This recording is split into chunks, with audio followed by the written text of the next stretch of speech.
Hello दोस्तों, एक बार पुनः आपका स्वागत है एग्जाम में। और यूपी ट्रिपल एस सी पेट के लिए एक सीरीज चल रही है। उसका यह तीसरा टेस्ट है जीएस का, और इसमें 25 क्वेश्चंस हैं और इसको सॉल्व करते हैं हम लोग, देखते हैं। चलिए, तो ये डेस्टिनी टेस्ट है, आपको मंजिल पे पहुंचाए जल्दी, यही भगवान से दुआ है हमारी और विनती भी है। चलिए, तो पहला क्वेश्चन है, हाल ही में चर्चा में रहा फेंसिंग शब्द का संबंध किस खेल से है। फेंसिंग वैसे ओलंपिक में जो है ये चर्चा में रहा था, लेकिन हो सकता है ये पूछ भी थे, और कॉमनवेल्थ गेम्स में भी इसके बारे में एक दो बार चर्चा हुई है। तो फेंसिंग शब्द जो है घुड़सवारी, पोलो, तैराकी किससे संबंधित है, तो तलवारबाजी से संबंधित है। भारत की भवानी देवी जो है, इन्होंने ओलंपिक में भारत की तरफ से भाग लिया था और ये 7वें 8वें नंबर पे आई थी। चलिए, तो पहले का ऑप्शन सही हो गया डी। अब तलवारबाजी का एक शब्द है जैसे फेंसिंग, ऐसे ही तैराकी से संबंधित होता है बटरफ्लाई, स्ट्रोक, ये शब्द जो है तैराकी में यूज किए जाते हैं। पोलो में मैलेट शब्द का प्रयोग किया जाता है, मैलेट लिख दे रहा हूँ, मैलेट शब्द का प्रयोग किया जाता है पोलो में, पोलो के खेल में। फिर घुड़सवारी में जो है इक्वस एक जो है शब्द होता है, वो यूज होता है घुड़सवारी में। ऐसे ही वॉलीबॉल है, जैसे उसमें ड्यूस और स्मैश शब्द का यूज होता है। भारोत्तोलन में अभी कॉमनवेल्थ में जो है बहुत चर्चा में रहा स्नैच और जर्क। और ऐसे ही कुश्ती में फ्री स्टाइल, हीव, दो शब्द बहुत प्रचलित हैं। शतरंज में गैम्बिट बहुत प्रचलित है। हॉकी में बुली शब्द बहुत पूछा जाता है। तो आप जो है इन चीज़ों को रिवाइज करके देख लीजिएगा वीडियो, और लिख लीजिएगा, नोट कर लीजिएगा, बहुत इंपॉर्टेंट है। दूसरा क्वेश्चन देते हैं, विश्व उपभोक्ता अधिकार दिवस मनाया जाता है, तो यह जो है 15 मार्च को मनाया जाता है, विश्व उपभोक्ता अधिकार दिवस। ठीक, इसके बाद अगर 18 अप्रैल को बात करें तो विश्व स्मारक दिवस मनाया जाता है। 27 सितंबर को पता ही होगा विश्व पर्यटन दिवस मनाया जाता है। और 10 दिसंबर को अंतर्राष्ट्रीय मानवाधिकार दिवस मनाया जाता है। ठीक, तो 10 दिसंबर को अंतर्राष्ट्रीय मानवाधिकार दिवस, 27 सितंबर को पर्यटन दिवस, 18 अप्रैल को विश्व स्मारक दिवस मनाया जाता है। चलिए, तीसरा क्वेश्चन देखते हैं, भारत के नियंत्रक एवं महालेखा परीक्षक की नियुक्ति की जाती है। नियंत्रक एवं महालेखा परीक्षक हुआ, राज्यपाल हुआ, इन सब की राज्यपाल हुआ, इन सब की नियुक्ति जो है राष्ट्रपति के द्वारा की जाती है। या जितने भी संवैधानिक बड़े पद हैं उनको सभी को शपथ जो है राष्ट्रपति ही दिलाता है, याद रखिएगा अधिकतर। तो यहाँ पे नियंत्रक एवं महालेखा परीक्षक की बात आई है, तो नियंत्रक एवं महालेखा परीक्षक जो है आर्टिकल 148 से 151 तक है।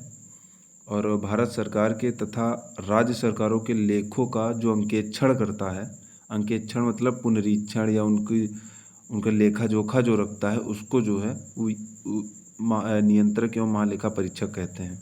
या कह सकते हैं नियंत्रक एवं महालेखा परीक्षक का कार्य है भारत सरकार के तथा राज्य सरकारों के लेखों का अंकेक्षण करना। इसकी नियुक्ति जो है राष्ट्रपति के द्वारा की जाती है। इसका कार्यकाल 6 वर्ष या 65 वर्ष जो भी पहले हो। यहीं पे एक टर्म याद आता है हमको कि जो हमारा सुप्रीम कोर्ट है, उनके न्यायाधीशों की नियुक्ति जो सेवानिवृत्ति की आयु है वो 65 वर्ष होती है। अभी हाल ही में आईएएस का जो पिछला पेपर हुआ था उसमें ये पूछा गया था क्वेश्चन। तो छोटे छोटे क्वेश्चन बड़े एग्जामों में पूछ देते हैं कभी कभी, और छोटे एग्जामों में भी बड़े क्वेश्चन पूछ देते हैं। तो सुप्रीम कोर्ट के जो न्यायाधीश होते हैं उनकी रिटायरमेंट की आयु जो है 65 वर्ष होती है। फिर उसके नीचे चले आइए हाई कोर्ट की 62 वर्ष होती है। और फिर उसके नीचे चले आइए जिला जज, उनकी जो है 60 वर्ष होती है। ठीक, तो यहाँ पे नियंत्रक एवं महालेखा परीक्षक अनुच्छेद 148 से 51 तक है। 48 में नियुक्ति है इसकी। 151 के तहत ये अंकेक्षण करता है। 149 में इसको कुछ शक्तियाँ प्राप्त हैं। भारत के पहले नियंत्रक एवं महालेखा परीक्षक नरहरि राव थे, वी नरहरि राव थे। ठीक, और प्रेजेंट टाइम में मुर्मू है, गिरीश चंद्र मुर्मू, जो कि 14वें हैं। और नियंत्रक कैग का इसका मुख्यालय जो है दिल्ली में है। चलिए, इतनी बात हो गई। आप लोग रिवाइंड करके वीडियो देख लीजिएगा और नोट कर लीजिए, नोट कर लेना चीज़ें, क्योंकि इसमें लिखते हुए नहीं बनता है हमसे। चलिए चौथा क्वेश्चन देखते हैं, किस राज्य में विधान परिषद नहीं है? तो विधान परिषद जैसे कि संसद में जो है राज्यसभा और लोकसभा होती है, ऐसे ही संसद तीन चीज़ों से मिलकर बनती है, राष्ट्रपति, लोकसभा और राज्यसभा। संसद जो है आर्टिकल 79 में है, लोकसभा आर्टिकल 81 में है और राज्यसभा जो है आर्टिकल 80 में है। राज्यसभा को उच्च सदन कहते हैं, लोकसभा को निम्न सदन कहते हैं। राज्यसभा के 1/3 सदस्य प्रति 2 वर्ष पे सेवानिवृत्त हो जाते हैं। इनकी आयु 6 वर्ष इनका कार्यकाल होता है और लोकसभा के सदस्यों का कार्यकाल होता है 5 साल का होता है। ठीक, इनकी शक्तियां वैसे समान हैं, केवल एक विधेयक को छोड़कर, धन विधेयक को छोड़कर बाकी लोकसभा और राज्यसभा की शक्तियां जो है समान है, क्योंकि धन विधेयक केवल जो है इससे स्वीकृति नहीं मांगी जाती है, एक औपचारिकता पूरी की जाती है और 14 दिन के अंदर ये वापस कर देता है तो ठीक है, नहीं तो ये राज्यसभा से स्वतः ही मान लिया जाता है। चलिए, तो विधान परिषद जो है जैसे एमएलए और एमएलसी होते हैं, member of legislative assembly, member of legislative council, तो ये भारत के 6 राज्यों में है। उत्तर प्रदेश, ये जो ऑप्शन पहले पढ़ लीजिएगा, बिहार, कर्नाटक, मध्य प्रदेश और तेलंगाना। तो ये जो है बिहार में है, कर्नाटक में भी है ये, और आंध्र प्रदेश में भी है ये, सॉरी मध्य प्रदेश लिखा है, मध्य प्रदेश में ये नहीं है, तेलंगाना में है। इसके बाद आंध्र प्रदेश में है, आंध्र प्रदेश के बाद ये उत्तर प्रदेश में भी है और उत्तर प्रदेश के बाद जो है ये महाराष्ट्र में है, महाराष्ट्र। तो 6 राज्य हो गए, बिहार, कर्नाटक, तेलंगाना, आंध्र प्रदेश, उत्तर प्रदेश और महाराष्ट्र। बिहार, कर्नाटक, तेलंगाना, आंध्र प्रदेश, उत्तर प्रदेश और महाराष्ट्र, जहाँ पे विधान परिषद है। ऑप्शन सी हमारा सही है क्योंकि यहाँ पे विधान परिषद नहीं है। चलिए 5 नंबर क्वेश्चन देखते हैं, थोड़ा स्पीड में करते हैं भाई। निम्न में कौन सा नीला जल योजना ब्लू वाटर नीति से संबंधित है? तो ब्लू वाटर नीति से जो है द अल्मीड़ा जो गवर्नर जनरल आया था गोवा में, इससे संबंधित है, इसने जो है लागू की थी नीला जल योजना। चलिए, मध्यकाल में सर्वप्रथम भारत से व्यापार संबंध स्थापित करने वाले तो पुर्तगाल थे। इनके आने का क्रम जो है PDEF कहते हैं, पुर्तगाल, डेनिश, अंग्रेज और फ्रेंच। ठीक, तो ये जो है इनका आने का क्रम है सबका, मतलब विदेशी कंपनियों का कह सकते हैं। सर्वप्रथम वास्को डी गामा आया था।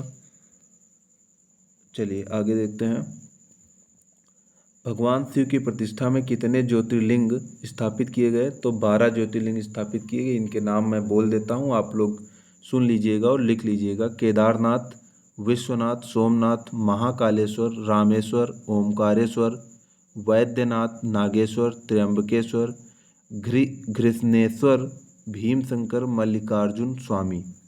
मैं रिपीट कर रहा हूँ, केदारनाथ, विश्वनाथ, सोमनाथ, महाकालेश्वर, रामेश्वरम, ओमकारेश्वर, वैद्यनाथ, नागेश्वर, त्र्यंबकेश्वर, घृष्णेश्वर, भीमशंकर, मल्लिकार्जुन स्वामी। तो जो है 12 ज्योतिर्लिंगों की स्थापना की गई थी। चित्रकला की मुगल शैली का प्रारंभ किसके शासनकाल में हुआ था? तो चित्रकला की मुगल शैली का प्रारंभ हुमायूं के शासनकाल में हुआ था। चित्रकला जो है जहांगीर के शासनकाल में जो है स्वर्णकाल, जहांगीर के शासनकाल को चित्रकला का स्वर्णकाल कहा जाता है और स्थापत्य कला का स्वर्णकाल शाहजहां को कहा जाता है। तो हुमायूं के दरबार में जो है 2 कवि जो चित्रकार थे बहुत प्रसिद्ध थे, मीर सैयद अली और अब्दुल समद। मीर सैयद अली और अब्दुल समद। ऐसे ही जहांगीर के शासनकाल में चित्रकार जो प्रमुख थे, बिशनदास, मंसूर, अबुल हसन, मनोहर। बिशनदास, मंसूर, अबुल हसन, मनोहर, ये जो है इसके शासनकाल में प्रसिद्ध थे।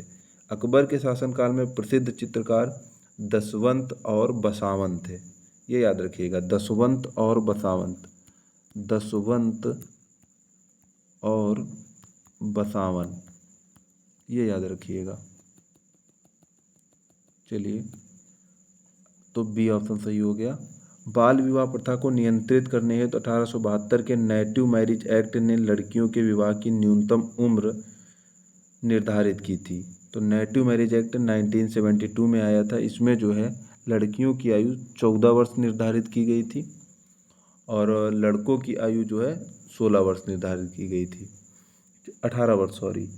इसके बाद भारत ने ऑपरेशन विजय किस देश के विरुद्ध चलाया था? तो भारत ने ऑपरेशन विजय जो है 3 मई 1999 को जो कारगिल युद्ध स्टार्ट हुआ था उसमें जो है ऑपरेशन विजय चलाया था पाकिस्तान के विरुद्ध।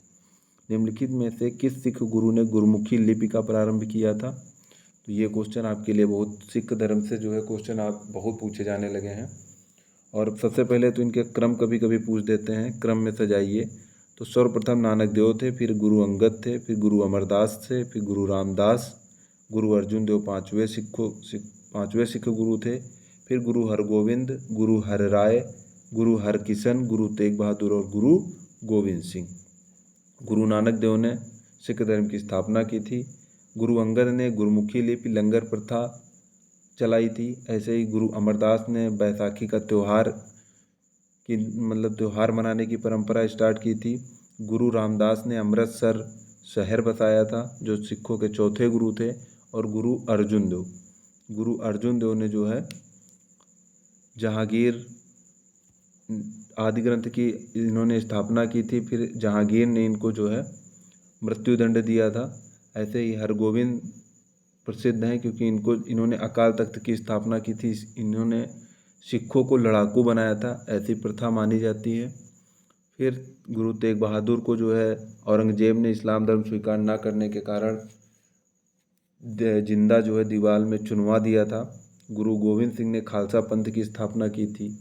तो आप इनका क्रम याद रखिएगा, वीडियो रिवाइंड करके दोबारा सुन लेना तो आपको याद हो जाएगा कि क्या क्या प्रसिद्ध है। ठीक, इसके बाद जो पहले गुरुओं का जो पद होता था वो पैतृक था, 5 तक। गुरु अर्जुन देव जो सिखों के 5वें गुरु थे। इसके बाद जो है ये पैतृक नहीं, पहले जो है पैतृक था, इसके बाद पैतृक नहीं रहा था। चलिए तो आगे बढ़ते हैं। निम्नलिखित में से किस सिख गुरु ने गुरुमुखी लिपि? तो गुरुमुखी लिपि किसने स्टार्ट की थी? गुरु अंगद ने। डी ऑप्शन सही हो जाएगा। निम्नलिखित में कौन सा सही सुमेलित है? थारू उत्तराखंड यही सुमेलित है, सही एकदम। हो सकता है और भी कोई सुमेलित हो। भूटिया उत्तर प्रदेश में नहीं है। भूटिया कहाँ है? सिक्किम में है, सिक्किम। फिर इसके बाद इसको मिटा देते हैं। मुंडा जो है पश्चिम बंगाल, छत्तीसगढ़, मध्य प्रदेश, त्रिपुरा आदि में प्रचलित है। कोल जो है ये भी बिहार, झारखंड, उड़ीसा और छत्तीसगढ़ में है। तो पहला ऑप्शन हमारा सही हो गया। अगला क्वेश्चन देखते हैं। 13 नंबर क्वेश्चन हमारे पास आ गया है। भारत के समस्त राज्यों के क्षेत्रफलानुसार उत्तर प्रदेश का क्या स्थान है? तो क्षेत्रफल के अनुसार अगर देखेंगे तो सबसे ज़्यादा क्षेत्रफल है राजस्थान का। राजस्थान के बाद आता है एमपी, मध्य प्रदेश के बाद आता है महाराष्ट्र और महाराष्ट्र के बाद आता है यूपी।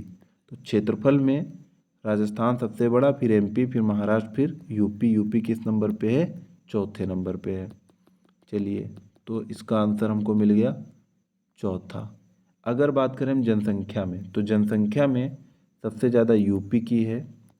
यूपी के बाद फिर महाराष्ट्र की है, MH। महाराष्ट्र के बाद फिर बिहार की है और बिहार के बाद फिर वेस्ट बंगाल की है। उत्तर प्रदेश, महाराष्ट्र, बिहार और वेस्ट बंगाल। उत्तर प्रदेश का कुल क्षेत्रफल अगर बात करते हैं तो 2,40,928 वर्ग किलोमीटर आता है। और अगर हम बात करते हैं कि कितने प्रतिशत है भारत के क्षेत्रफल का, तो 7.33%। 7.33%। ये क्वेश्चन कई बार पूछा गया है वनडे एग्जामों में। चलिए भाई इसको मिटा देते हैं। तो इसका ऑप्शन डी सही हो गया। 14, निम्नलिखित में से कौन सी नदी चंबल में नहीं मिलती है? तो हमारी बेतवा नदी जो है चंबल में नहीं मिलती है क्योंकि ये जो है यमुना की सहायक नदी है। सोन, नर्मदा तथा महानदी निकलती हैं, बहुत बार पूछा गया है ये क्वेश्चन। अमरकंटक मध्य प्रदेश से निकलती हैं नदियाँ, अमरकंटक पहाड़ियों से निकलती हैं।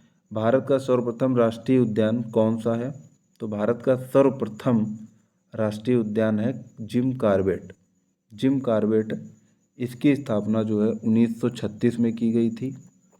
अगर बात करें राजा जी तो इसकी 1983 में, दुधवा नेशनल पार्क 1974 में, और कान्हा की अगर बात करें तो कान्हा 1955 में। तो सर्वप्रथम या सबसे पहले सबसे पुराना राष्ट्रीय उद्यान तो जिम कॉर्बेट कहाँ पे स्थित है? उत्तराखंड में स्थित है। चलिए डी ऑप्शन सही हो गया। वायु प्रदूषकों में से कौन रक्त धारा को दुष्प्रभावित कर मौत उत्पन्न करता है? तो रक्त धारा को प्रभावित कर कार्बन मोनोऑक्साइड। एस्बेस्टस से जो है कैंसर होता है। कैडमियम से भी, लेड से, ये सब सारे जो है प्रदूषक हैं हमारे। भारत की अर्थव्यवस्था कैसी है? तो भारत की अर्थव्यवस्था जो है विकासशील अर्थव्यवस्था है। और अगर पूछने की मिश्रित है या पूंजीवादी या समाजवादी, तो भारत की अर्थव्यवस्था मिश्रित अर्थव्यवस्था है। मिश्रित अर्थव्यवस्था मतलब government sector plus private sector, जहाँ दोनों कार्य करते हैं मिलके, वहाँ पे मिश्रित अर्थव्यवस्था हो जाती है। चलिए 18 का सी सही हो गया। नौका दौड़ किस पर्व से संबंधित है? तो नौका दौड़ जो है ओणम, जो कि केरल में मनाया जाता है। ऐसे ही पोंगल जो है तमिलनाडु में मनाया जाता है। और पोंगल जो है ये जो मकर संक्रांति होती है उसके पर्व में मनाया जाता है। इसलिए मनाया जाता है कि हम सूर्य, प्रकृति और धरती माँ और खेत जानवरों को धन्यवाद दे सकें, या उनको जो है धन्यवाद देने के लिए यह त्यौहार मनाया जाता है। हाल ही में कौन से फुटबॉलर 800 गोल करने वाले विश्व के पहले फुटबॉलर बन गए हैं? तो ये कौन से फुटबॉलर हैं? क्रिस्टियानो रोनाल्डो हैं ये। कहाँ के? पुर्तगाल के। पेंडुलम को चंद्रमा पर ले जाने पर उसकी समयावधि क्या होगी? बढ़ेगी, स्लो हो जाएगा। तो समयावधि क्या हो जाएगी? बढ़ जाएगी। डी ऑप्शन सही हो जाएगा। यूरिया किसमें संश्लेषित होती है? तो यूरिया जो है यकृत में संश्लेषित होती है। और आगे की अगर ये पूछ दें कि यूरिया उत्सर्जित किससे होती है, तो किडनी से, वृक्क मतलब गुर्दा। खसरा की बीमारी किससे होती है? ये बहुत क्वेश्चन पूछे जाते हैं, वायरस और बैक्टीरिया से, और अक्सर हमको कन्फ्यूजन हो जाता है। हमको मतलब हम लोगों को। तो वायरस की खोज जो है 1892 में इवानोवास्की ने की थी। वायरस से होने वाले रोग मैं बोल रहा हूँ, आप लोग सुन लीजिएगा। एड्स, चेचक, इन्फ्लुएंजा, ट्रिकोमा, कोरोना, खसरा, हेपेटाइटिस, रेबीज, पीलिया, पोलियो, हर्पिज, गलसुआ, खुरपका मुंह, ये सारे वायरस से होने वाले रोग हैं। फिर अगर बात करें बैक्टीरिया की खोज 1683 ईस्वी में एंटी ल्यूवेनहॉक ने की थी। इससे होने वाले रोग बैक्टीरिया जीवाणु से टिटनेस, प्लेग, टीबी, सिफिलिस, कुष्ठ रोग, डिप्थीरिया, निमोनिया, डायरिया, टाइफाइड और कॉलरा। तो इसमें टाइफाइड बहुत ज़्यादा पूछा जाता है। ऐसे ही वायरस में जो है इन्फ्लुएंजा बहुत ज़्यादा पूछा जाता है। तो ये आप याद रखिएगा। तो खसरा की बीमारी हमने बताई, आप लोग अपने मन में सोच लीजिएगा किससे होती है? वायरस से होती है। निम्नलिखित में से कौन सुमेलित नहीं है? अनुच्छेद 40 ग्राम पंचायतों का गठन सही है। अनुच्छेद 41 काम करने का अधिकार सही है। अनुच्छेद 44 समान नागरिक संहिता सही है। अनुच्छेद 48 पर्यावरण संरक्षण एवं संवर्धन, ये जो है 48 में ना होके ये जो है हमारा किस में है? 48 का में है। और 48 में क्या है? ये 48 ए में है। और इसमें है हमारा कृषि एवं पशुपालन। कृषि एवं पशुपालन। चलिए तो इसमें ऑप्शन हमारा डी सही हो जाएगा। 25 नंबर क्वेश्चन और आज का लास्ट देखते हैं। भारत के संविधान में राष्ट्रपति के निर्वाचन पद्धति का उल्लेख है। तो निर्वाचन पद्धति का उल्लेख जो है अनुच्छेद 55 में है। और अनुच्छेद 54 में निर्वाचन मंडल है। अनुच्छेद 58 में आहार्यता बताई गई है, आहार्यता। और अनुच्छेद 52 में राष्ट्रपति का पद होता है। अंत में फिर यही कहेंगे, माँ के लिए पढ़ना ही है हमको। तो चलिए आज के लिए इतना ही। Thank you. चैनल को सब्सक्राइब करें, लाइक करें एंड शेयर करें। Thank you. जय हिंद।